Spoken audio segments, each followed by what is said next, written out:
Namimilipit at nagpagulong-gulong sa lupa ang turistang ito sa Bangkok, Thailand, habang inaapula ng mga tao sa paligid ng apoy sa kanyang katawan.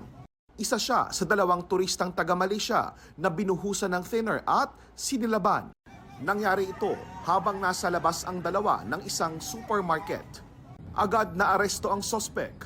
Ayon sa pulisya, umamin ang sospek sa ginawa. Dala raw ito ng panlulumo dahil sa hirap na makahanap ng trabaho. Stable na ang lagay ng mga turista.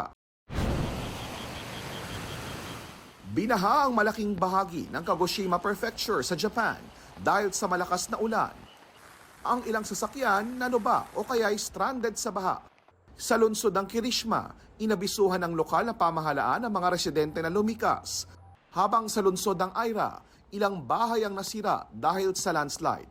Ang mga rescuer nagtulong-tulong sa paghahanap sa isang nawawalang babae.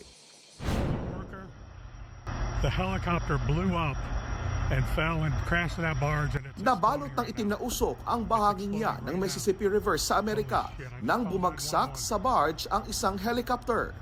Ayon sa inisyal na investigasyon, tumama ang helicopter sa kawad ng kuryente bago bumagsak.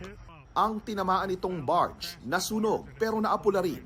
Patuloy ang investigasyon sa insidente. Isang maliit na eroplano ang bumagsak sa residential area sa Nairobi sa Kenya. Ayon sa mga otoridad, sakay nito ang ilang medical staff.